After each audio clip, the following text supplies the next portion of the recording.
एक इन्सिडेंट आपलं मला वाटतं मिस्टर गडकरींचा होता. ते ॲक्सिडेंट झाला, मार लागली, मेंदूला मार लागला, पण तेव्हा ते ड्रायव्हरने लगेच ते पाणी बिणी द्यायला मान हलवली आणि ते जे डॅमेज जास्त झाला आणि तेव्हा तिकडे कॉलेज झाले. तर एक न्यूजपेपरमध्ये होतं, इट होतं रिगार्डिंग वन पॉलिटिशियन, तसं काय ते मुंडे. तर सॉरी हां. तर ते ते इन्सिडेंट म्हणजे इट वॉज आर मिस्टेक.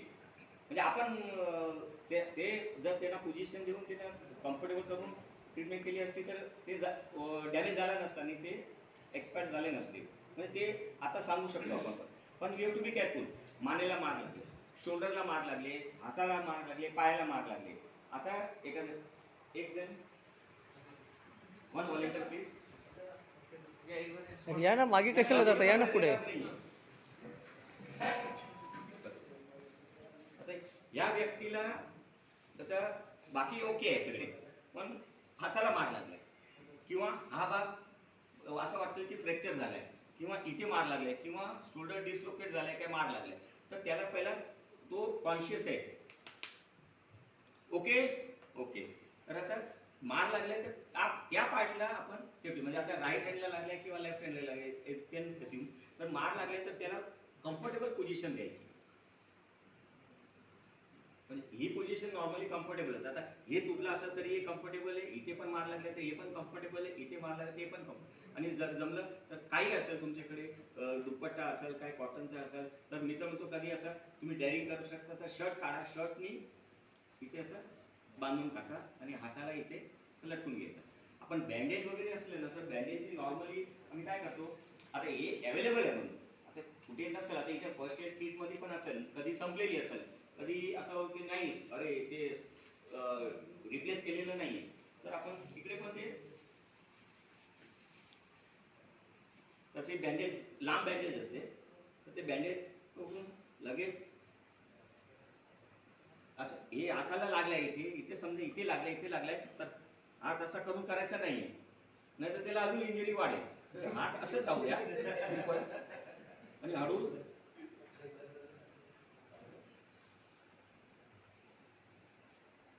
ते मागे बांधून द्यायचं. आता ते लटकून अजून हां ना हे सपोर्ट मिळाले.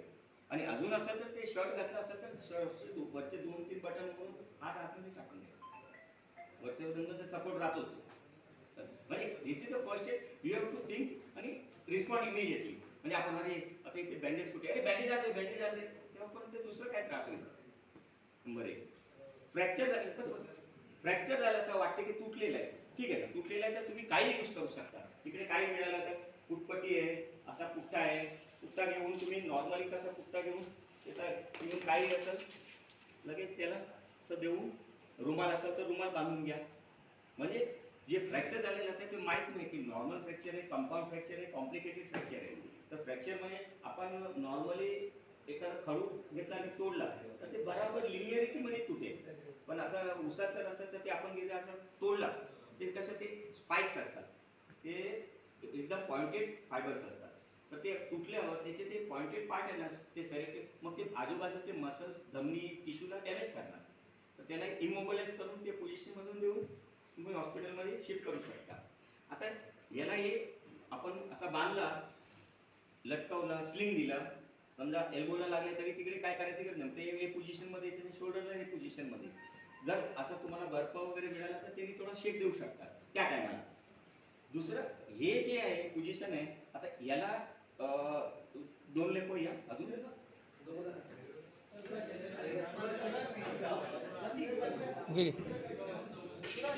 थँक्यू. आता हे याला हे मार लागलेलं आहे, याला मी बांधून स्लिंग दिलंय, पोझिशन ठेवली. आता ह्याला तुम्ही घेऊन जायचं, कसं घेऊन जाणार,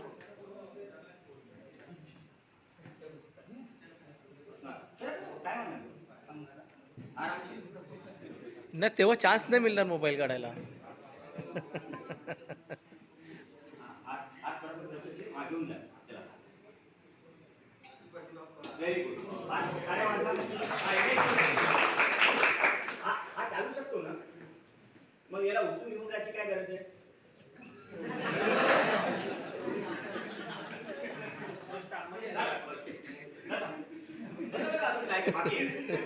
हा चालू शकतो, याला उचलून घेऊन जायची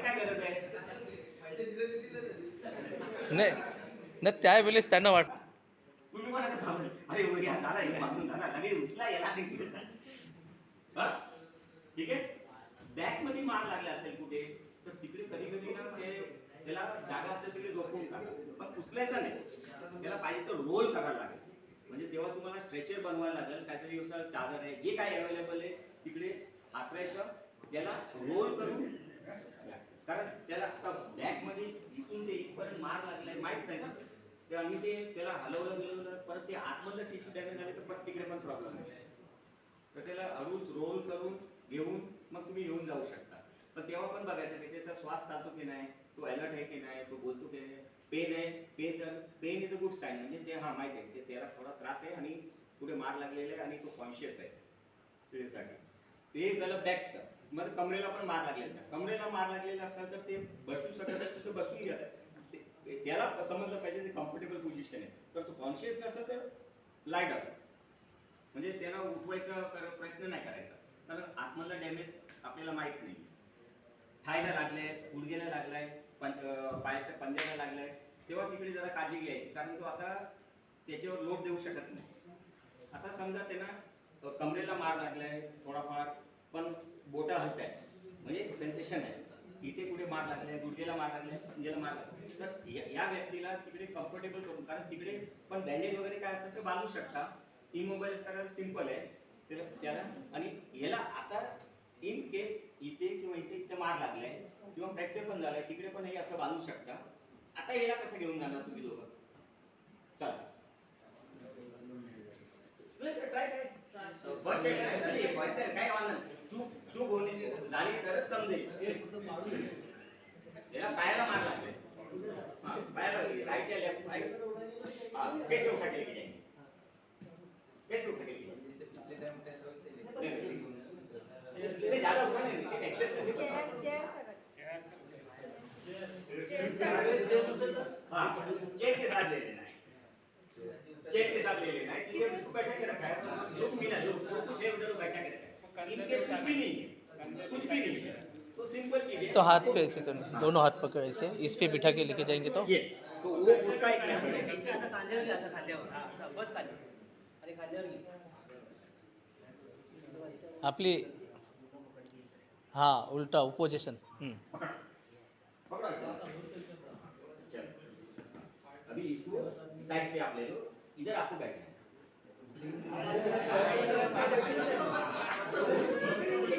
सही बात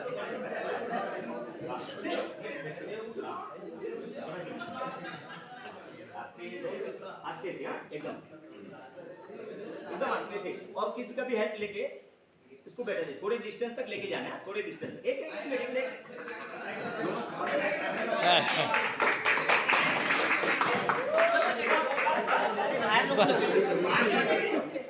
इंजरी को हो गया है, मतलब कोई भी इंजरी रहेगा तो वो देखना है कि उसका बॉडी मूवमेंट, बॉडी पार्ट उसको ज्यादा डिस्टर्ब नहीं करना है, क्योंकि दूसरा अंदर का डैमेज हो जाएगा तो आपको पता नहीं है, फिर गड़बड़ हो गया तो फिर we are planning in a big mess. ये इंजरी का हो गया. ब्लीडिंग के लिए कभी भी उसको दबा के रखना, कहीं भी ब्लीडिंग हो गई, कभी कभी गर्मी की वजह से किसी का नाकपुडी होत आहे ना, म्हणजे हीट वाढली, पण ते दुसरं कारण नसतं, ते नाकातलं काही मांस वगैरे असेल ते सरकलं असेल, बीपी वाढला असेल ते पण कारण असेल, ते कारणच आपलं नाही, पण ब्लीडिंग होते ना तर त्याला अजून इन्क्लाइन पोझिशन देऊन पुढे पुढे पुढे अजून. आता तुम्हाला दुसरं नाही काय, नाकातून रक्त येते फक्त, म्हणजे तुम्ही हलू शकता. हाँ ये इंक्लाइन पोजीशन दे देना है उनको, हाँ, और उसको थोड़ा सा ऐसा नाक थोड़ा सा उसको बोलेगा खुद ही दबाए और मुंह से थोड़ा सांस ले आराम से, ताकि वो नाक से ब्लीडिंग होता है वो थोड़ा सा रुक जाएगा. और एडिशनल भी है तो ड्रॉप्स वगैरह भी आते हैं, लेकिन वो जैसे उसको फिर आराम से आप लेके जा सकते हैं. तो थोड़ा मुंह से सांस, ऐसा नॉर्मली मुंह से सांस नहीं लेना चाहिए, क्योंकि सब एयर जो जाते हैं वो फिल्टर होके नहीं जाता है. अपने नाक के अंदर जो बाल है उसका काम क्या है, हाँ, पहला तो वो एयर फिल्टर करता है, दूसरा जो डस्ट है पार्टिकल है जो 0.5 से माइक्रोन साइज से छोटा पार्टिकल वो अंदर नहीं जाने देगा, उससे ऊपर का पार्टिकल सब उसमें अटक जाएगा. तो अपना नाक के अंदर जो बाल रहते हैं, लोग खींचते हैं ना, बाल दिखते हैं तो खींचते रहते हैं, लेकिन वो बहुत प्रोटेक्टिव मैकेनिज्म कुदरत ने दिया हुआ है. ये हो गया इतना पार्ट. अच्छा, अभी इसमें इसके अलावा अभी घर में किसी को बुखार आ गया या यहीं एकदम बुखार आ गया तो क्या होता है, बुखार आ गया तो इमीडिएट गोली देगा तो उसका टाइम लगेगा, तो इमीडिएट फर्स्ट एड में हम लोग क्या करते हैं, मतलब कुछ भी कपड़ा रहेगा कुछ भी पोंछ लेते हैं और उसको कोल्ड स्पंजिंग बोलते हैं, तो वो आप करते हैं। तो और कोई वॉलंटियर आ जाओ कोई बात नहीं। संदीप जा रहे संदीप डोंट वेस्ट टाइम, इसमें क्या संदीप। इतना बड़ा बात नहीं है, कोई ये जाना। सीखने की चीज है। Thank you. इनको अभी समझो कि बुखार है, हमने हाथ लगाया देखा है बुखार है, सब थोड़ा सा एकदम सुस्त हो गया है, इमीडिएटली आपने ये लिया पानी से भिगाया, स्पंज कीजिए।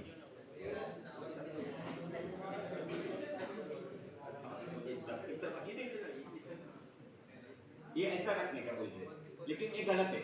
अपना टेम्परेचर रेगुलेशन पॉइंट इधर है, तो नॉर्मली इधर का कुछ मतलब ही नहीं है, तो इसको चाहिए तो एक है या दो पूरा भिगा के, ये पार्ट जो है ये दोनों एंड इधर रखा है ठीक है, लेकिन मेन इधर करना है।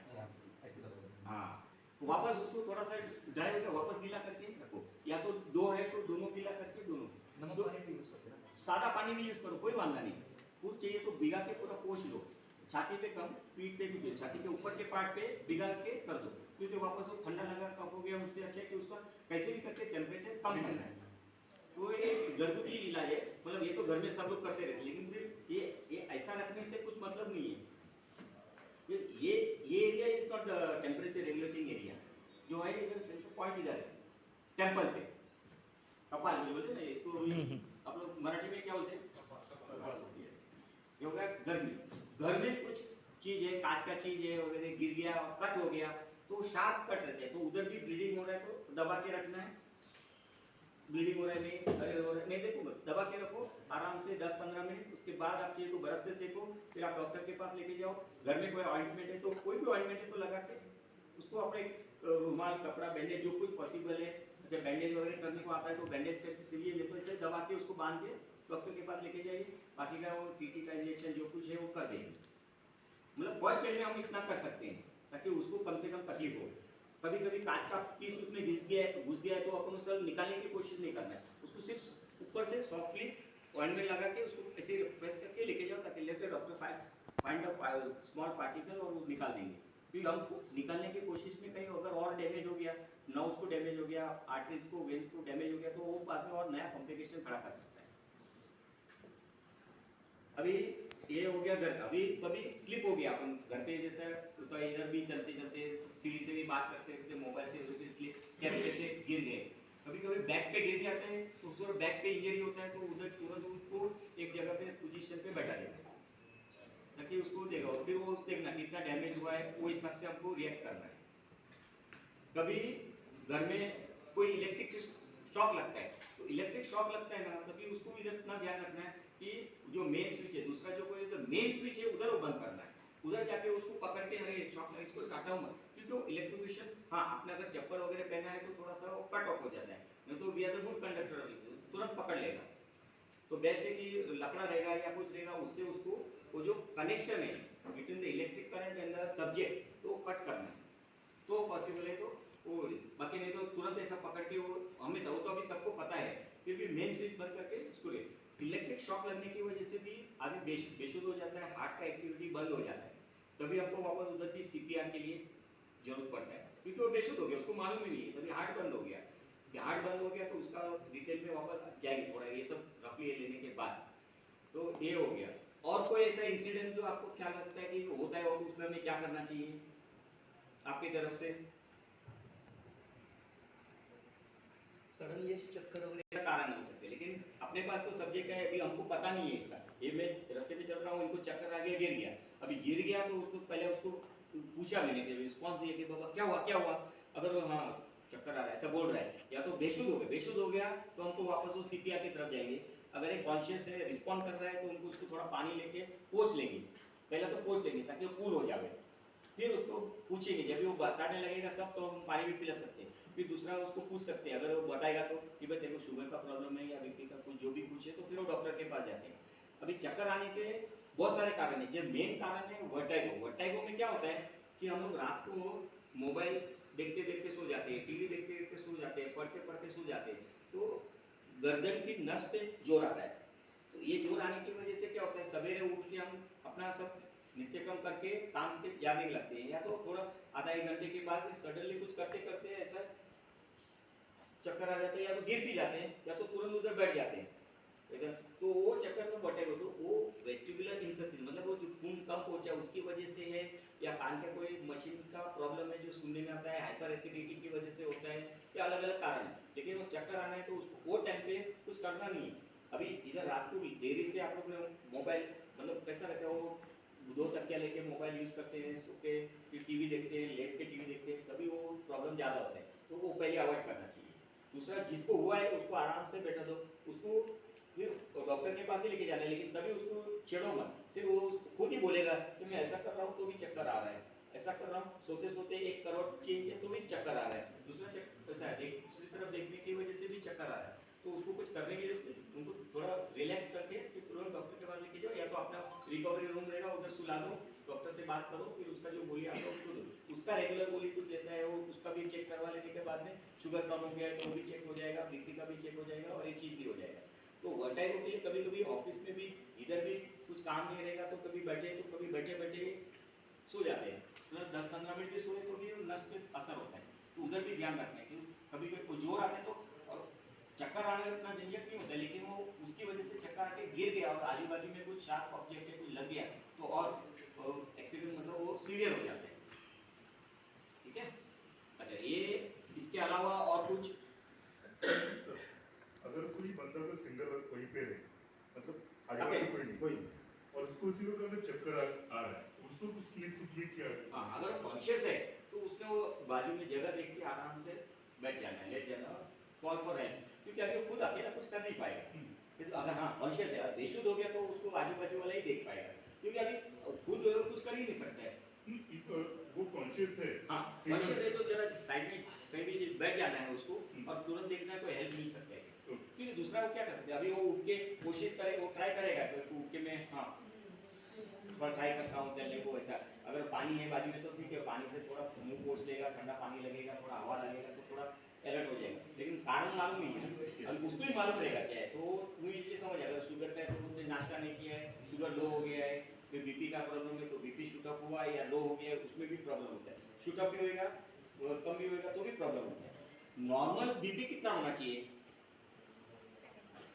120 150 120 120 150 160 के ऊपर नहीं जाना चाहिए। 110 और कोई 120 नॉर्मल ब्लड प्रेशर कितना होना चाहिए? 120 60 और कोई 120 80। Thank you very much. 120 80 हमारा वो टारगेट रहना चाहिए, प्लस और माइनस 10। अभी किसी का हम लोग देखेंगे ना, फर्स्ट टाइम चेक किया तो 140 90 आ गया, तो ठीक है, हम उसको बोलते हैं कि तुम्हारा बीपी थोड़ा ऊपर है, दवाई नहीं चालू करते हैं, उसको बोलते हैं अभी आपको महीना भर बीपी रेगुलर चेक करते रहना चाहिए, डाइट पे ध्यान रखना चाहिए। कभी उसको बेसलाइन उसका 140 90 रहेगा, एक जन का मैडम का 100/70 रहेगा बीपी, तो नॉर्मल है कि एब्नॉर्मल है? It's normal but it's not normal, थोड़ा टच ही हो रहा है ना वो लो लेवल पे है, लेकिन उनके लिए वो नॉर्मल होता है, क्योंकि उनका बेसलाइन ही उतना है, तो उनको 100/60 में कुछ तकलीफ ही नहीं हो रहा है, अच्छे से खड़े हैं एकदम, देखिए एकदम स्टाइल में खड़े हैं, तो कोई प्रॉब्लम नहीं है, फाइन। हाँ, अगर कुछ तकलीफ होता है, सिम्टम दिखता है, तो हमको उसको बोल सकते हैं कि थोड़ा लो है तो आप पानी ज़्यादा पियो, या बीच बीच में थोड़ा इंटरवल में थोड़ा थोड़ा खाते रहो। कभी कभी हम लोग बीपी चेक करने जाते हैं, डॉक्टर के पास आए, सडनली वेलनेस चेकअप में, मेडिकल चेकअप में, अरे आपका 140 90 है बीपी, आपको दवाई लेने नहीं ले रही, क्या तकलीफ हो रही थी? कभी भी तकलीफ नहीं, तकलीफ होता हो तो तुरंत बोलना है, मतलब छुपाना नहीं है, अरे वही बोलेगा कि वापस वो गोली चालू हो जाएगा, नहीं। ब्लड प्रेशर हाई होने की वजह से कौन सा बॉडी पार्ट पहले इफेक्ट होता है? हार्ट और ब्रेन, और ब्लड प्रेशर की वजह से जो पहले इफेक्ट होता है वो ब्रेन, आंख, किडनी, हार्ट बाद में। हार्ट को इतना जल्दी डैमेज नहीं होता है, क्योंकि ऑलरेडी हार्ट को बहुत सारा झटके लग चुके होते हैं जवानी में, स्कूल के टाइम पे, कॉलेज के टाइम पे, तो उससे उतना डैमेज नहीं होता है, लेकिन ब्रेन, आंख और किडनी को डैमेज ज़्यादा होता है। आपने सुना होगा, जिसका भी ब्लड प्रेशर सवेरे अर्ली मॉर्निंग आता है, उसको पैरालिसिस का अटैक आ गया, ऐसे ही टेढ़ा हो गया, फिर लेके गए, फिर बाद में पता हेमरेज हो गया, इंफाक्ट हो गया, जो कुछ है वो, आँख की रोशनी पे इफेक्ट होता है, लंबे टाइम में वो इफेक्ट होता है। दूसरे भी कारण, किडनी पे भी इफेक्ट होता है, लो ब्लड प्रेशर या हाई ब्लड प्रेशर की वजह से किडनी भी डैमेज होती रहती है, फिर बाद में डायबिटीज, ये सब अलग चीज़ है, लेकिन इसके लिए ब्लड प्रेशर अगर है तो अपने डॉक्टर से साथ कंसल्ट करके उनको पूछ के माइल्ड डोज लो, कोई हार्म नहीं है। एक माइल्ड डोज लेने की वजह से आपका ब्लड प्रेशर कंट्रोल में रहता है, तो लंबे टाइम में वो डैमेज थोड़ा रुकेगा। नहीं होगा नहीं, ऐसा नहीं है, डैमेज होगा, क्योंकि वो कुदरत ने डॉक्टर लोगों के लिए धंधे के लिए दिया हुआ है कि वो डैमेज तो होगा ही। तो उसको कैसे कम कर सकते हैं, कैसा माइल्ड कर सकते हैं, कैसे उसको लंबा कर सकते हैं, वो देखना है। बाकी मेन इंपॉर्टेंट है डाइट। डाइट पे हमेशा ध्यान रखना है, क्योंकि हर एक चीज में हम लोग कुछ ना कुछ खाते हैं। तो डाइट के लिए मैं हमेशा बोलूँगा कि इन जनरल आप खाओ ना, समोसा खाओ, भजिया खाओ, वड़ा पाव खाओ ना, लेकिन उसका भी एक नियम रखो कि उसका लिमिट रखो। तो अपना खाने का लिमिट खुद ही डिसाइड करना है। उसके सामने आपको वेजिटेबल्स ज़्यादा लेना है, स्प्राउट्स ज़्यादा लेना है, सैलेड ज़्यादा लेना है, और पानी वो हिसाब से पानी ज़्यादा पीना। तो ये चीज़ को ऐसा मेंटेन करेंगे ना, तो कभी कभार हम पिकनिक पे गए, कभी फंक्शन में कुछ खा लिया, ठीक है, आज खा लिया है, तो उसके 24 घंटे के बाद आप ज़्यादातर स्प्राउट्स पे ध्यान दो, सैलेड पे ध्यान दो। अगर शुगर नहीं है तो फ्रूट्स पे ध्यान दो। शुगर है तो लिमिटेड फ्रूट्स आ जाता है, जैसे पपाया है, एप्पल है, पेयर है, ऑरेंज है, कलिंगड़ है, पोमोग्रेनेट, दारिम, और सीजन देगा तो जामुन। मतलब डायबिटीज वाले ये सब चीज़ ज़्यादा खा सकते हैं। दूसरा फल खाएंगे तो शुगर बढ़ेगा, तो थोड़ा एक्टिविटी बढ़ाना चाहिए। सर और इसमें अभी सपोज मैं अभी इधर खड़ा हुआ और मेरा मतलब आखिरी बोलते हैं ना, उसका आखिरी जो हाथ वगैरह ऐसा दांत वगैरह का, तो उसका क्या हो सकता है? आखिरी बोलेगा तो क्या होता है, जो नव कंडक्शन होता है ना, जैसे हमने स्विच ऑन किया और ट्यूबलाइट जला, अगर बीच में तार किधर किधर टच हो रहा है, कनेक्टेड नहीं है, तो कैसा झुमुक झुमुक होता है, तो आखिरी मतलब उसको क्या है, वो न्यूरॉन्स में, नर्वस सिस्टम में उसका सिनेप्टिक एरिया जैसे है, उधर का कनेक्शन टूट रहा है। तो उसमें सबसे पहले हम क्या करते हैं, पहले तो हम उसको कांदा है तो उसको कांदा है तो उसके पहले तो मुंह उसको को उधर ना लेटा देते हैं, तो उसको रिकवरी पोजीशन में लेटाना है, मतलब राइट साइड में, राइट लेटरल, राइट साइड में लेटाना है। हाथ थोड़ा ऐसा रख के, ये हाथ रख के पैर थोड़ा नजीक ले, ताकि वो जो लार है, तो जो आंकड़े आता है ना, तो एकदम वायलेंट रहता है, तो ऐसा समझो झटके देते हैं, तो राइट साइड में रहेंगे तो जीभ टंग फॉल नहीं होगा, तो उसका एयरवे ब्लॉक नहीं होगा, नंबर 1। फिर उसको अगर मालूम है तो उसको थोड़ा काम रखने का, हवा आने देने का, आजू बाजू में थोड़ा अवॉइड करने का। फिर उसको देखने का, अगर वो कॉन्शियस है, मतलब आँख भी गिर रहा है, ब्रीदिंग हो रहा है, तो ठीक है, तो शांति से देखो। अगर किसी को पल्स देखने को आता है तो पल्स भी देखना है, तो कैसे देखना है पल्स का, वो भी एक बार इमीडिएटली बता देता हूँ।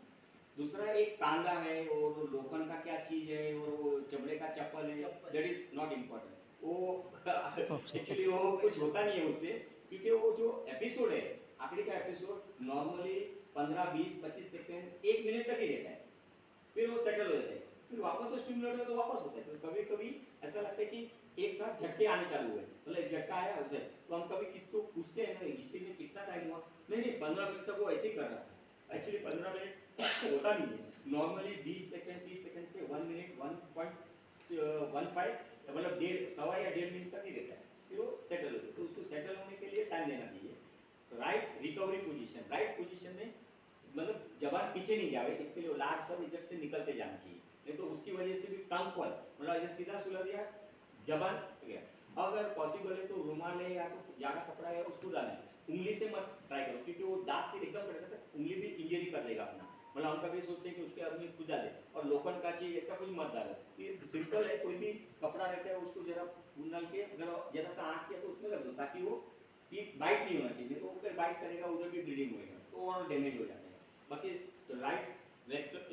राइट लेटरल पोजीशन में सुला के रखना है। बाकी फिर उसका बाकी का जो है तो ऊपर कॉल फॉर हेल्प, डॉक्टर आ जाएगा, वो जो करेगा। और आंकड़े आते हैं तो डरना नहीं है, पहले इमीडिएटली सब लोग पैनिक होकर उसको उठा के भागा हो, कुछ नहीं। आंकड़े अगर उसको पहले से आता है, पहली बार आता है तो भी ध्यान रखना है, क्योंकि दूसरा कुछ कारण तो इमीडिएट डॉक्टर से कंसल्ट करना ही है। अगर उसका रिपीटेड उसका हिस्ट्री है, उसका मालूम है कि इसको आंकड़े आते हैं, तो उसका जो दवाई लेता है वो दवाई लेना ही चाहिए, चुकना नहीं चाहिए। नहीं तो क्या बोलेगा अभी तो 2 साल से खा रहा हूँ दवाई, अभी कुछ नहीं, अभी कितना जरूरत नहीं, छोड़ो बाद में, और डॉक्टर के पास जाने का अवॉइड करते हैं। तो ऐसा नहीं करना, कभी कभी 3 से 5 साल तक वो दवाई खाते रहना है। उसके बाद भी अगर बंद करते हैं, डॉक्टर बोलते हैं बंद करते हैं, तो उसका वो लोग इंस्ट्रक्शन देते हैं कि आपको क्या ध्यान रखना है। और पॉसिबल रहेगा जिसको आंकड़े आते हैं तो उसको एक कार्ड बना के उसके ऊपर 2-3 अच्छे फ़ोन नंबर रख के, जो दवाई ले रहे हैं वो लिख के उसके पॉकेट में रहना चाहिए। कभी भी कोई देख सकता है कि बाबा क्या है, किसका है, तो अपन कॉन्टेक्ट कर सकते हैं। तो ये भी इंस्ट्रक्शन आप दे सकते हैं किसी को, मतलब एक इमीडिएट, जैसे कि अपन वी आर फर्स्ट एडर और डॉक्टर है, तो वैसे अपन करेंगे। अपन पैनिक हो गए तो दूसरे लोग क्या कर पाएंगे। दूसरा ड्राउनिंग मतलब पानी में कोई गिर गया और मतलब बह गया ऐसा तो पानी वगैरह भी पी लेता है तो उसको जब भी निकालते कभी भी वो शॉक में रहता है तो उधर भी अपने को कभी लग गया तो उसको ड्राई करके सीपीआर का जरूर पड़ सकता है। ये चीज ड्राउनिंग है, इलेक्ट्रिकल है, हार्ट अटैक आ गया है, हार्ट बंद हो गया है, इलेक्ट्रिकल एक्टिविटी नहीं है या बेसुध है, ब्रीदिंग नहीं कर रहा है तो उधर हमको सीपीआर देना पड़ता है। तो एक वापस आ रहा हूँ और कुछ 5-year-old बेबी है, अगर उसको अभी आता है बुखार में, हाँ फीवर में, बुखार में आता है तो पहला काम करना है उसका बुखार कब करना है तो घर पे तो वही कर सकते हैं। फिर डॉक्टर के पास जाएंगे तभी वो डायग्नोस करेगा कि बुखार की वजह से है, इसका शुगर कम होने की वजह से, कैल्शियम कम होने की वजह से या ब्रेन का कुछ प्रॉब्लम है जिसकी वजह से।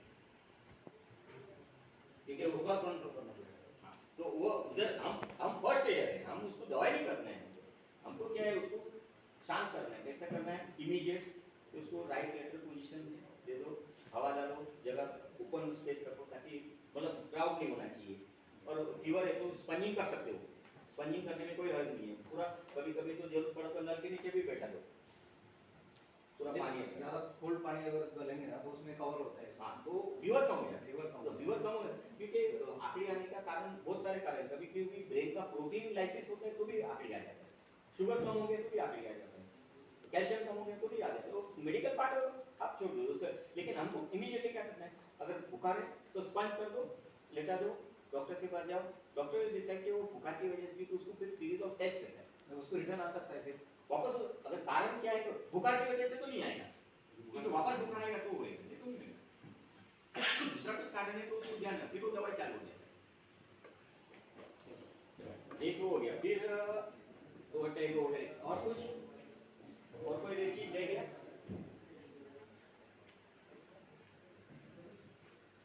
कभी कभी रोड पे चलते चलते किसी को मार लगा है, मार लगा और अंदरूनी मार लगा वो बोले ओके ओके ठीक है मैं भी ठीक है ठीक है ठीक है, तो पानी में दो उसको बोलने का तो ठीक है लेकिन फिर भी 24 घंटा 28 घंटा देखना है। कभी आपने देखा है तो सुना है कि फुटबॉल प्लेयर खेलते रहते, खेलने के बाद मैच खत्म हो गया गया, दूसरे दिन मालूम पड़ा वो फुटबॉलर जो था वो मर गया या तो हॉस्पिटल में एडमिट हो गया, उसका ब्रेन का सर्जरी हुआ। तो कभी कभी मार लगता है इस तरह लेकिन डैमेज होता है इस तरह, काउंटर को इंजरी बोलते हैं। तभी जो हेड इंजरी का कुछ भी रहेगा बाहर से नहीं दिख रहा है लेकिन अब शंका है कि मार लगा है तो उसको बोलने का भाई तू इग्नोर मत कर, अपना मेंबर है तो किसी फैमिली डॉक्टर से पूछ के ऑब्जर्वेशन में रहे, भले एडमिट नहीं करते हो ऑब्जर्वेशन में रखना है उसको, डॉक्टर से इंस्टीट्यूट में क्या देखते रहना है, कम से कम 48-72 घंटे देखते रहना है क्योंकि वो इधर मार लगा फिर वो ब्लीडिंग होएगा, फिर बाहर में 24 घंटे के बाद उसका चालू होगा, या तो आकड़ी आएगा या तो बेसुध हो जाएगा या तो कान में से या तो नाक में से खून निकलेगा, जो भी कुछ भी है सिम्टम दिखेगा। तो एज अ फर्स्ट एड हम उसको इंस्ट्रक्शन दे सकते हैं, बोला चलो ठीक है इतना ध्यान रखो, फिर बाद में 72 आवर्स हो गया फिर नहीं है तो फिर कुछ नहीं होगा तो फिर ओके। तो कभी कभी वो काउंटर को इंजरी में भी प्रॉब्लम हो जाता है, उसको कंफ्यूजन बोलते हैं, तो वो ध्यान में रखना है। हेड इंजरी में कुछ हमको मेन देखना है ब्रेन, ब्रेन अगर बराबर काम कर रहा है तो बाकी का सब ठीक है। तो अभी बैक टू पल्स, अभी पल्स कैसा देखना है इंपॉर्टेंट है क्योंकि हमको कैसा है पल्स देखने के लिए इंपॉर्टेंट है कि मालूम पड़े कि भाई उसका धड़कन चल रहा है मतलब हार्ट चल रहा है, हार्ट चल रहा है मतलब खून जा रहा है, खून जा रहा है मतलब ऑक्सीजन जा रहा है, ऑक्सीजन जा रहा है मतलब इंसान टिक सकता है क्योंकि ऑक्सीजन नहीं जाएगा तो इंसान डाउन हो जाएगा। ब्रेन को कम से कम 4 मिनट ऑक्सीजन नहीं मिला तो ठीक है, लेकिन 4 मिनट से ज़्यादा ब्रेन को ऑक्सीजन नहीं मिला तो ब्रेन डेड। कभी कभी किसी किसी केस में 6 मिनट भी काम आ जाता है, 8 मिनट 10 मिनट तक चल जाता है, लेकिन अगर ऑक्सीजन नहीं मिला ब्रेन को तो ब्रेन डेड हो जाएगा। ब्रेन डेड होने के बाद तुम कुछ भी करो कुछ मतलब नहीं है क्योंकि सीपीओ क्रैश हो गया, बाकी का सब चल रहा है, फिर वो वेंटिलेटर पे पड़ा है मतलब हफ्ता भर महीना भर साल भर पड़ा है तो कुछ मतलब नहीं रहता। तो ब्रेन डैमेज नहीं होना चाहिए, इसलिए सीपीआर का मेन चीज आ रहा है क्योंकि कहीं भी कोई भी एक्सीडेंट में इलेक्ट्रिकुलेशन है, ड्राउनिंग है, हार्ट अटैक आया है, कुछ हार्ट रिदम बंद हो गया है, गिर गया है, तभी हम सीपीआर क्यों करते हैं ताकि उसका हार्ट में से ब्लड उसको ब्रेन में पहुंचना चाहिए ताकि उसका ब्लड ब्रेन जिंदा रहेगा और तब तक मेडिकल एड आ जाएगा, तब तक उसका फिर आगे का ट्रीटमेंट। अगर आप ऐसे देखते रहे और ऐसे करते रहे, सीपीआर करने का वो टेक्निक है अभी इधर हम करेंगे, सब लोग को देखना है समझना है और वो प्रैक्टिस भी करना है क्योंकि हर एक को सीपीआर आना चाहिए। अभी एक चीज है कि सीपीआर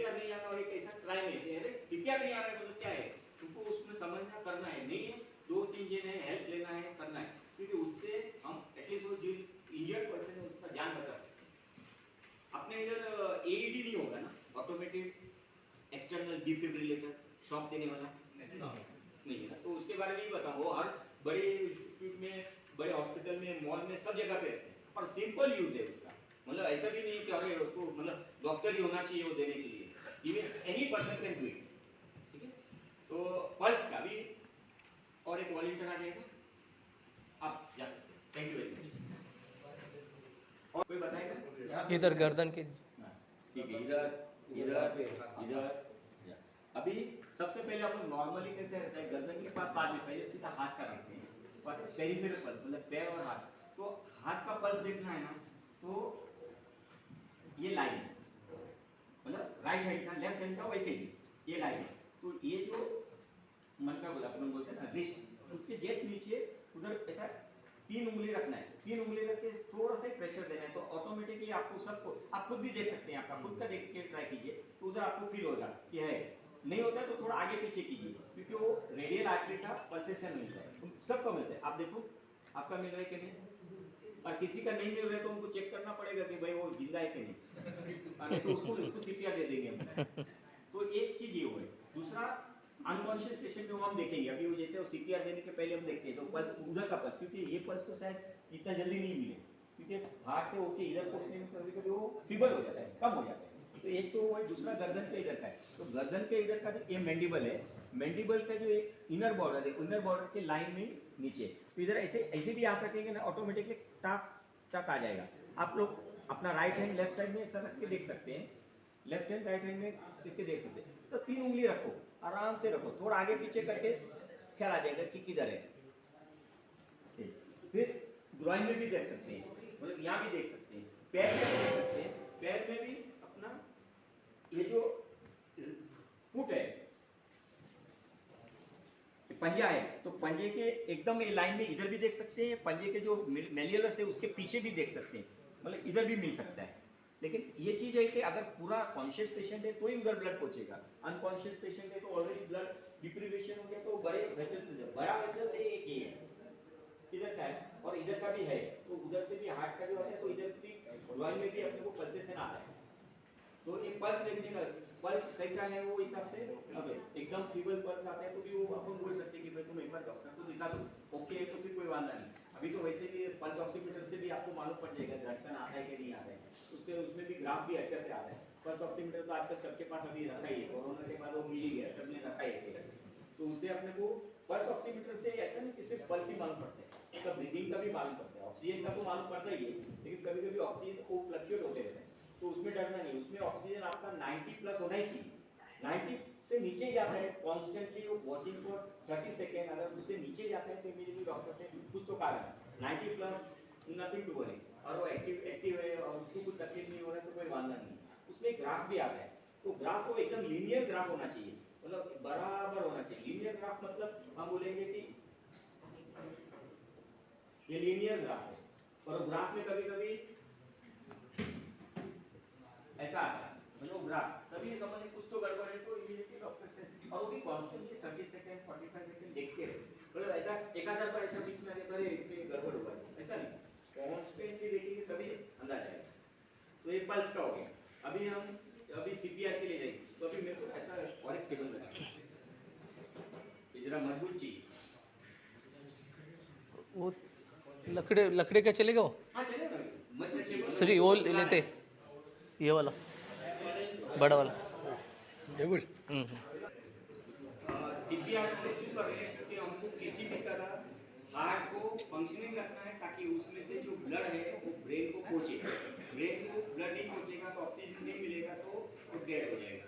तो हमका पहला काम है कि फर्स्ट एडर में सीपीआर देना है। तो सीपीआर देने के लिए सीधा सिंपल सिस्टम है जो मैं एक बार बता देता हूँ, फिर हम देखेंगे और एक एक को बुला के फिर हम ट्राई करेंगे। तो कोई एक वॉलंटियर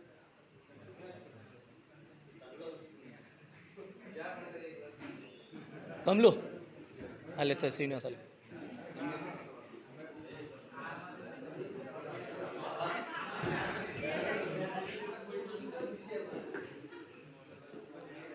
सीपीआर हम क्यों दे रहे हैं?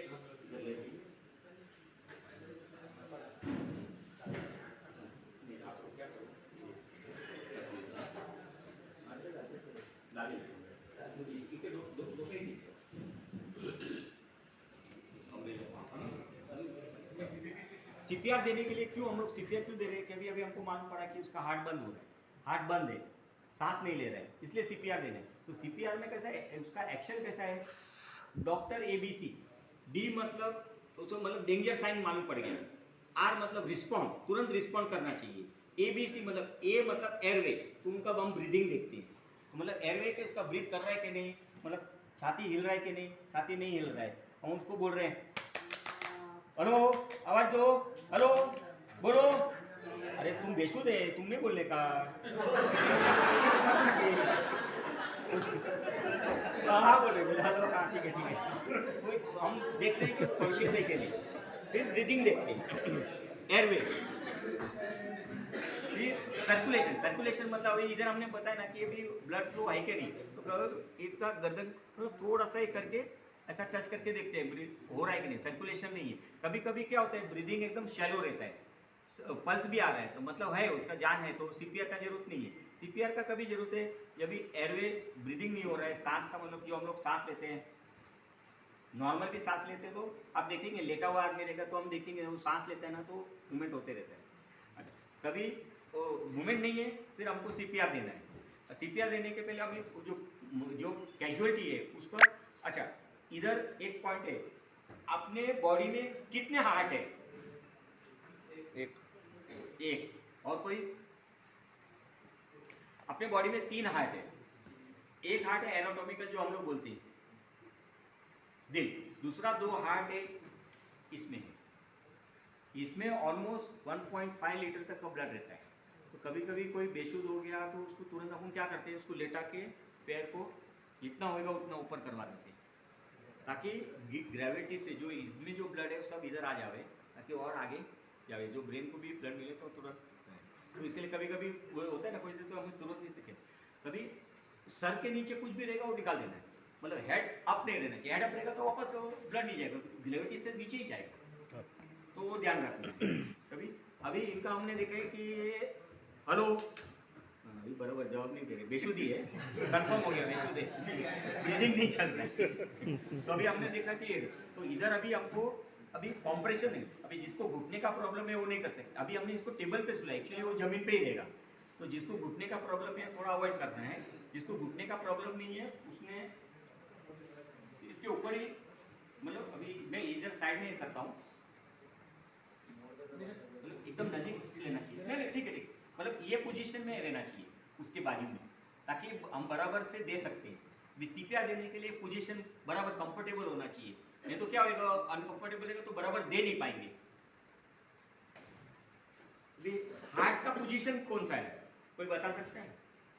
नहीं ऐसे ऐसे बताएंगे, लेकिन हमको एग्जैक्ट ऐसा आप बता सकते हैं कि ये लाइन पे, ये लाइन पे, ये लाइन पे, नहीं वो नहीं पता। तो हम लोग नॉर्मली हार्ट राइट में होता है लेफ्ट में, लेफ्ट में, राइट में हार्ट रहता है नहीं, राइट में भी हार्ट रहता है, डेक्स्ट्रोकार्डिया बोलते हैं, कोई कोई केस में रहता है, रेयर कैसे लेकिन रहता है, तो कभी कभी वो भी ध्यान रखना पड़ता है कि भाई उसका हार्ट किधर है। तो normally 99% it is on the left side, लेकिन लेफ्ट साइड में जो हमें एक कॉलर बोन है, कॉलर बोन निप्पल, ये लाइन में इधर, और फिर उसको ऐसा क्रॉस करेंगे तो ये जो इधर एक हड्डी रहता है स्टर्नम, तो उसका बीच का लाइन पकड़ सकते हैं, तो निप्पल का लाइन पे थोड़ा सा लेफ्ट में हार्ट रहता है। हार्ट का साइज कितना रहता है, अपने खुद की मुट्ठी के हिसाब से रहता है, अपना खुद का मुट्ठी है उतना ही उसका हार्ट का रहता है। तो वो पोजीशन में फिर हमको जब भी सीपीआर देना है तो उसके लेवल में रहना चाहिए। अभी मैं नीचे हूँ, मतलब आप समझो कि मैं इसके लेवल में हूँ, एक हाथ बराबर उधर रखना है, दूसरा हाथ उसको रखना है और लॉक करना है। लॉक करने के बाद ये बैंड नहीं करना है, ये बैंड करेंगे ना तो ये ऐसा करेंगे मतलब नहीं है, क्योंकि उसको बराबर कॉम्प्रेशन होना चाहिए ताकि उसके अंदर का ब्लड ब्रेन तक पहुंचना चाहिए, फिर उसको रिलैक्सेशन रिकॉइल मतलब रिलैक्सेशन होएगा तो दूसरा जगह पे से ब्लड उधर आ जाएगा, फिर वापस प्रेस करेंगे। तो इसको जो कॉम्प्रेशन बोलते हैं, अभी ये कॉम्प्रेशन कम से कम 100 to 120 इन अ मिनट, एक मिनट में 60 सेकेंड में 100 से 120 होना चाहिए। तो नॉर्मली इसको स्ट्रेट रख के, मतलब अभी ये स्ट्रेट रखना है, इसको बेंड नहीं करना है, तो पूरा कॉम्प्रेशन देना है। और कितना कॉम्प्रेशन देना है, कम से कम 5 सेंटीमीटर तक का चेस्ट कॉम्प्रेशन होना चाहिए। तो ही वो बराबर हार्ट प्रेस होएगा, खुलेगा, प्रेस होएगा, जैसे खुलेगा ब्लड अंदर आ जाएगा, जैसे प्रेस होएगा ब्लड उसमें से तुरंत जाएगा उधर तक। अभी इसको नॉर्मली ऐसा करके ऐसा करेंगे तो कुछ मतलब नहीं है, क्योंकि वो भर ही नहीं रहा है, वो ब्लड उधर का ऐसा आ रहा है, वापस जा रहा है, आस पास जा रहा है, वापस आ रहा है, तो कुछ मतलब नहीं, ब्रेन को ब्लड पहुंचा ही नहीं। तो 100 से 120 कॉम्प्रेशन होना चाहिए 1 मिनट में।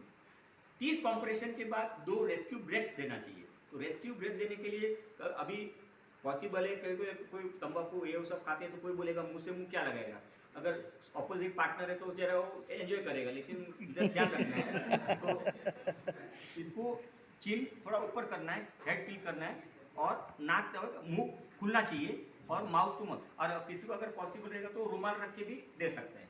मतलब कभी कभी क्या होता है कि अभी सब डरते हैं कि मुंह से मुंह लगा के करना मुश्किल हो जाता है, तो वो टाइम पे रुमाल रख के भी 2 पूरा ब्रेथ देना है, ताकि चेस्ट मूवमेंट दिखना चाहिए। ऐसा देने के टाइम वो चेस्ट मूवमेंट, जब ब्रेथ देते हैं तो चेस्ट मूवमेंट होना चाहिए। और जो कॉम्प्रेशन है उसमें टाइम का बहुत ध्यान रखना है, क्योंकि वो अगर थोड़ा बहुत इधर उधर होते हैं तो वापस वो गड़बड़ होने लगते हैं। इसके लिए वो कॉम्प्रेशन में रहने के लिए जरूरत पड़ा तो दूसरे का भी हेल्प ले सकते हैं। मतलब एक ही जन अगर 2-3 मिनट करेगा तो थक भी जाता है, तो तुरंत दूसरे ने ओवरटेक करके करना चाहिए। अभी इधर हम उनको अभी नीचे सुला सकते हैं कुछ हाइट डालने के लिए। एक शिप पर घे ना, कॉर्गेटेड बॉक्स आणि तिकडनं आपल्या हा, मोठा पट्टा आहे, म्हणजे खाली झोपून जरा व्यवस्थित दाखवता येईल. This is the position. म्हणजे इथे पोझिशन इम्पॉर्टंट आहे. लॉकिंग पर इमिडिएटली हेलो हेलो ब्रीदिंग नहीं है, तो इमीडिएट नहीं है, सामने जो भी है उसको भी बोलो कि डॉक्टर को, किसको, हॉस्पिटल को जो है जो भी इमरजेंसी है उसको फ़ोन करो। मतलब बोले भाई साहब जरा फ़ोन करो, जल्दी से फ़ोन करो, ठीक है। नहीं है तो अभी ये चेक हो गया, अभी मालूम है कि इसको CPR देना है, तो CPR देने के लिए इमीडिएटली हाथ रख के लॉक करके, अभी मैं स्लो कर रहा हूँ क्योंकि अभी एक्चुअली नाटक कर रहे हैं, तो नहीं है, तो नहीं तो वापस पूरा दब जाएगा। तो ये पोजीशन है, मतलब ये बैंड नहीं कर रहा है, ऐसा नहीं देना है। ऐसा देंगे तो प्रेशर नहीं मिलने वाला। ये देखो कभी कभी अगर अनकॉन्शियस है और प्रेशर देते, अगर आपको डर है कि उसकी पसली टूट जाएगी, कोई वांधा नहीं, लेकिन CPR बराबर देंगे तो at least we can save the person immediately. तो ये ऐसा कॉम्प्रेशन देते तो 100 से 120, तो मतलब नॉर्मली 1 2 3 4 5 6 7 8 9 10 11 12 13 14 15 16 17 18 19 20 1 2 3 4 6 7 8 9 30 होने के बाद तुरंत ही थोड़ा ऊपर करके करके करके 2 ब्रेथ देना है, और 2 ब्रेथ देते हुए देखना है कि चेस्ट मूवमेंट हो रहा है। चेस्ट मूवमेंट थोड़ा सा खुल गया मतलब अच्छी बात है, फिर वापस इमीडिएटली स्टार्ट ऐसा। तो 30 ऐसा।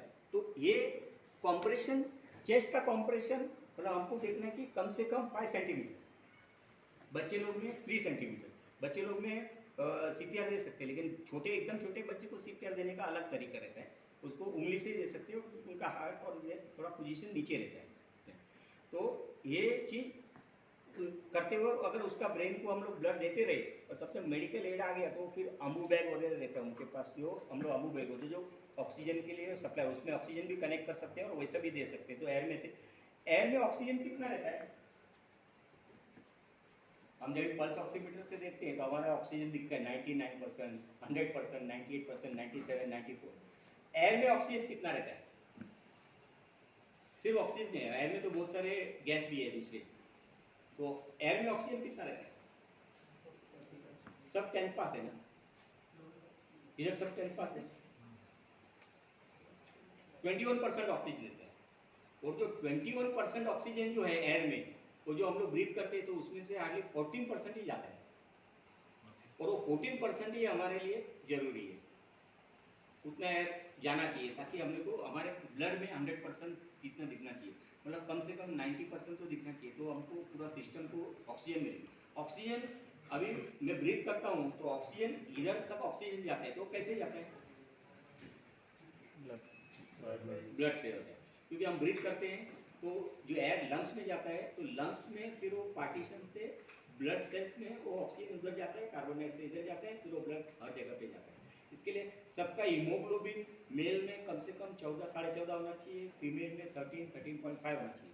कम ऑक्सीजन रहेगा तो हर एक बॉडी पार्ट थोड़ा थोड़ा वीक होते जाएगा, फिर लंबे टाइम में फिर थकावट आती है, सुस्ती रहती है। इसलिए हीमोग्लोबिन मेंटेन करना चाहिए सबको, स्पेशली लेडीज लोग हैं, इनका हीमोग्लोबिन 11.5 12 ही रहेगा। तो उनको हीमोग्लोबिन मेंटेन करने के लिए हीमोग्लोबिन युक्त मतलब आयन युक्त खाना भोजन में होना चाहिए। कोई कारण से कम है तो उसका डॉक्टर्स के पास जाके चेक करके ट्रीटमेंट करना चाहिए। चलो अभी एक एक वॉलंटियर आ जाओ, कम यू आप सिंह आ जाइए, तालियां बजाओ। रिस्पॉन्ड नहीं देता है, हाँ नहीं, तो उसके बाद मतलब भूलना नहीं है। हाँ पल्स भी उधर का भी देख सकते हो, उधर कभी कभी उधर का पल्स नहीं मिलेगा। हाँ गर्दन के उधर का पल्स देखिए, तो गर्दन के इधर का मतलब ऐसे आप देखो इधर ये जो जड़बा है ना, सब लोग जरा नोटिस करो और आपका खुद, हाँ तो एक ही एक से भी देख सकते हो, ये साइड में या उस साइड जो आप 2 3 सर को फील हो रहे हैं, फील हो रहे हैं तो मतलब ये दोस्तों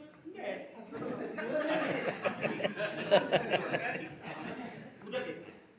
फिर ब्रीदिंग कैसे देखोगे, हाथ लगा के, हाथ लगा के ब्रीदिंग मालूम पड़ जाएगा। हाँ ब्रीथ कर रहे हैं फिर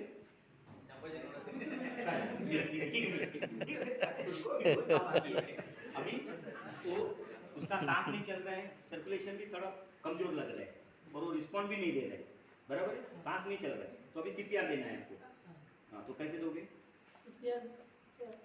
नहीं पहले तो पोजीशन बनाओ, तो तुम्हारा रॉन्ग, हाँ तुम्हारा पोजीशन कंफर्टेबल रहेगा तो ही बराबर दे पाओगे, नहीं तो फिर वापस ऐसे बैठ के देखो तो हाँ ये आराम से आराम से पहले उधर से फूंक मारे, फट करके देखो वो हाथ खुला है, फट करके इधर आ जाएगा, बोले अरे क्या कर रहे हैं, आराम से। मतलब एक मैं अभी ये प्रैक्टिकल कैसा है, मैनक्यून नहीं है, मैनक्यून रहेगा तो उस पर हम आराम से कर सकते हैं क्योंकि वो जवाब नहीं देने वाला है। अभी इधर तो वो जिंदा इंसान है जो बेसुधी का नाटक कर रहा है, तो उसको हम हाँ कितनी बार करोगे? 30 बार पहले देगा। हाँ नहीं मतलब 1 मिनट में कितना दोगे? 120, मतलब वो स्पीड में रहना चाहिए, एक तो स्पीड रहना चाहिए और उस पर प्रेशर कितना दोगे? हाँ मतलब 4-5 सेंटीमीटर तक वो दबना चाहिए। हार्ट ये हार्ट है एक चीज़ है, वो पूरा दबेगा। जैसे अब फॉर एग्जांपल हमने कोई एक रबर का बॉल है समझो, जो दोनों जगह पे से ओपन है, उसमें पानी भरा है, तो वो पूरा पानी निकालना है तो हमको पूरा प्रेस करेंगे तो ही, और साथ में फिर उसको छोड़ेंगे, जैसे वो रिकॉइल होएगा और पानी भरेगा, फिर और दबाएंगे और पानी भरेगा। तो वैसा हार्ट का भी वैसे ही है, तो उसको कम से कम, हाँ बोलो क्या करोगे? 4 से 5 सेंटीमीटर का प्रेस करेगा। हाँ इतना प्रेस होना चाहिए। हाँ तभी अभी सिर्फ दिखाओ कैसे करोगे, बराबर है। हाँ करो 1-2 करो आस्ते आस्ते, हाँ बराबर ठीक है। हाँ फिर कितनी देर करोगे? 30 टाइम करने के बाद फिर बाद में इधर हाँ कैसे कैसे करोगे? हाँ कैसे करोगे? नाक दबा पहले जी ना, हेड टिप थोड़ा सर को पकड़ो पकड़ो, हाँ और ये ऊपर करो। ये ऐसा करने का कारण क्या है? ये अब ये भी ऐसा करते हैं, ऐसा क्यों करते हैं हम?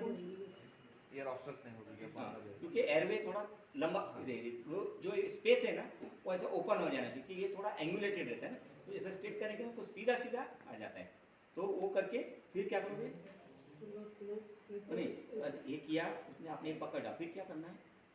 हाँ नाक दबा देना है, हाँ मुंह खोल के, फिर माउथ टू माउथ। कितना ब्रेथ लोगे? 2 बार 2 बार पूरा, 2 बार ठीक है, फिर पूरा देना तुम्ही। पहिला सवाल आहे सीपीआर कधीपर्यंत देणार तुम्ही? कारण तिकडे ते 15-20 मिनिटं पण जाईल, अर्धा तास पण जाईल, तर कधीपर्यंत तुम्ही सीपीआर देत राहणार? जेव्हापर्यंत मेडिकल एड येत नाही। 48 मिनिट्स सीपीआर देऊन पण आम्ही माणसाला वाचवलेलं आहे। 48 मिनिट्स म्हणजे पावणा तास सीपीआर देत राहिले, तेव्हा मेडिकल एड आली आणि तेव्हा नंतर तो माणूस वाचलेला आहे, आपल्याकडे आहे आणि अजून फिरतोय ते। तर म्हणजे असं 5 मिनिटं झाली, 8 मिनिटं झाली, तुम्ही थकले, दुसऱ्याला लगेच टेक ओव्हर, पटापट करत राहायचं। कारण काय आहे, नॉर्मली 5-10 मिनिटं झाली की मग अरे आता काय रिस्पॉन्स दिसत नाही, आता गेलं वाटतं नाही करत राहा. मेडिकल एड येईपर्यंत करू, let the medical person take over. हां, अजून तसं 2-3दा देऊ शकता, पण तेव्हापर्यंत मेडिकल एड आलीच पाहिजे. तर एईडी मशीनवर रिस्ट्रिक्शन्स असतात ते. आता इथे नसेल, पण नॉर्मली कसं आहे मोठे मोठे मॉलमध्ये नंतर गव्हर्नमेंट ऑफिसमध्ये तिकडे ते बाहेर लागलेलेच असतात. ते काच असतो, ते फक्त ते काच तोडायचा, ते काढायचं, लगेच आहे. रोड साईडला पण होतं. आता BKCला वगैरे कसं ते मॅरेथॉनमध्ये धावतात, ते रन करतात, ते कधी कधी तिकडेच कॉलॅप्स होतात. तर this AED machine is very helpful. तर एक्सटर्नल डिफिब्रिलेटर म्हणतात त्याला. CPR तर तुम्ही जेवढं होईल तेवढं देत राहा, take the help of the assistant आणि ते कंटिन्यूस करायचं जेव्हा आपण मेडिकल एड घेत नाही. का पाणी नाही द्यायचं की पाणी दिलं ना, समजा मेंदूचं काही दुसरं त्यांना हॉस्पिटलमध्ये गेल्यानं ऑपरेट करायचे सिच्युएशन असेल तर ते पाणी दिल्यामुळे ऑपरेट नाही करू शकत परत. ओके. कारण ते नंतर परत रिफ्लक्स झाला, फफुसच गेला तर केमिकल निमोनायटिस होतं आणि त्याच्यामुळे तो जाईल. म्हणजे कधी कधी कोणाला उलट्या झाल्या तर आपण कसं त्यांना साईडला झोपून मग उलट्या झाली तर साईडला, म्हणजे असं उलटी झाली तर ते उलटी झाली बरोबर आहे, पण त्याच्यातलं जे आता जी उलटी होतं ते त्याच्यात केमिकल असतं, म्हणजे आपल्या बॉडीमधला ॲसिड असतो, hydrochloric acid, peptic juice, gastric juice, ते ॲसिडिक आहे. तर ते एक ड्रॉपवर पण जर फफुसत गेलं तर निमोनिया, केमिकल निमोनायटिस होतं. मग ते लंग्स डिस्टर्ब होतं. लंग्स डिस्टर्ब झाले की मग सगळे डिस्टर्ब होणार, कारण ऑक्सिजन कोण घेऊन जाणार. अजून काही नॉर्मल कसं हेडेक वगैरे झालं की आपण कसं त्याची भरपूर कारण आहे. स्टार्टिंग फ्रॉम ओव्हरनाईट, समजा ओव्हरनाईट जागरण झालं आहे, ओव्हरनाईट ते मोबाईल TV काय बघितलं आहे, रात्रीचं जेवण हेवी झालं आहे, नंतर ॲसिडिटीचा प्रकोप आहे. आता मायग्रेन म्हणजे कसं आहे, एक आधा CC म्हणतो, अर्धा डोकं दुखणं, त्याचे पण वेगवेगळे कारण आहे. तर ते पहिलं तर ते फाइंड आउट करायला लागतं की कशामुळे. पण इमिडिएटली घरी असलं की तुम्ही नॉर्मली ते क्रोसिन किंवा डोलो किंवा मेटासिन वगैरे घेऊ शकता.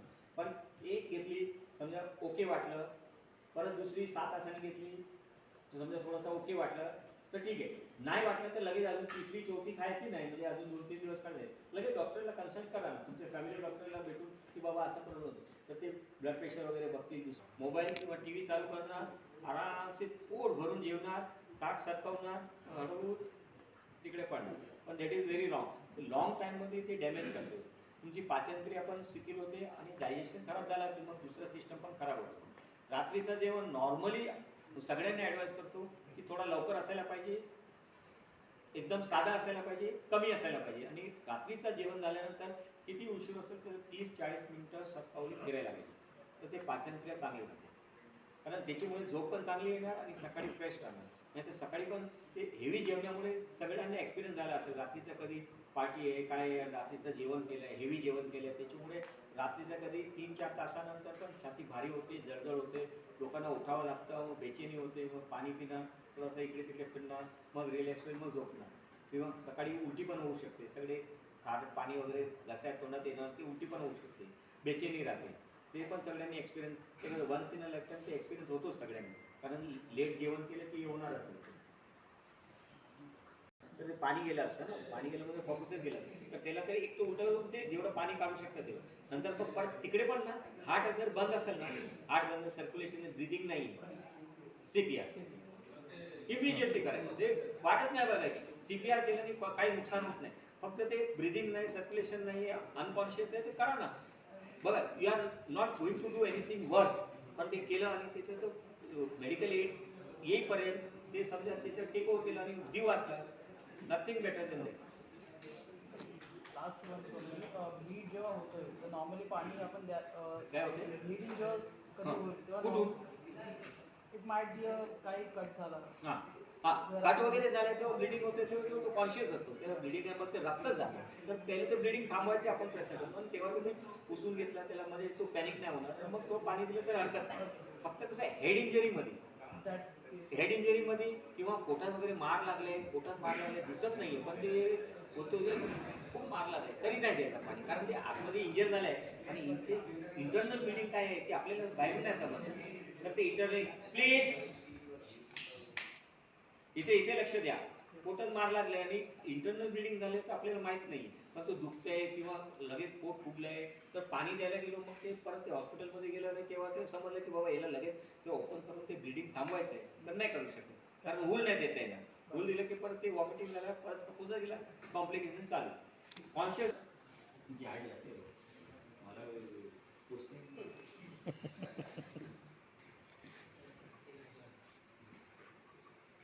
एक डोक्याला मार लागलेला, आपण रस्त्यावर आहे, कधी जर समजा मेडिकल स्टोर बाजूला बँडेज घेतली, ब्लिडिंग होते, कट झालाय, तर ठीक आहे ना, ते इमिजिएट आपण कसं आता डॉक्टरकडे जाणार नाही, लगेच घेऊन जाऊ शकतो तिकडे आजूबाजू. आता डॉक्टर इकडे अवेलेबल, पण कधी क्लिनिक बंद आहे, थोडं लांब जावं लागेल किंवा थोडंसं, तर तेव्हा ब्लिडिंग काय कधी कधी मार लागले आहे म्हणजे रुमाल किंवा जे काय आहे ते आपण कसं इथे मार लागले तर आपण दाबून घेऊ कसं, तो म्हणजे असं घेऊन जाऊ शकत नाही.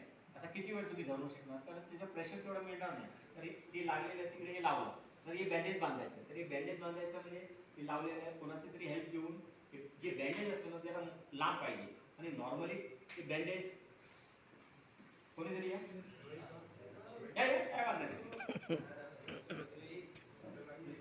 इथे मार लागले, ब्लिडिंग होतं, तर बँडेज बांधायचं.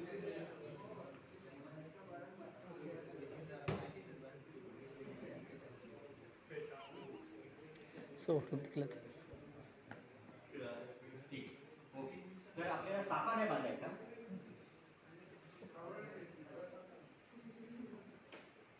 तर नॉर्मली डोक्यावर मार लागले तरी इथे लागलंय किंवा इथे लागलंय, इथे कुठे किंवा ते रुमाल असेल तर रुमाल ठेवून म्हणजे आपण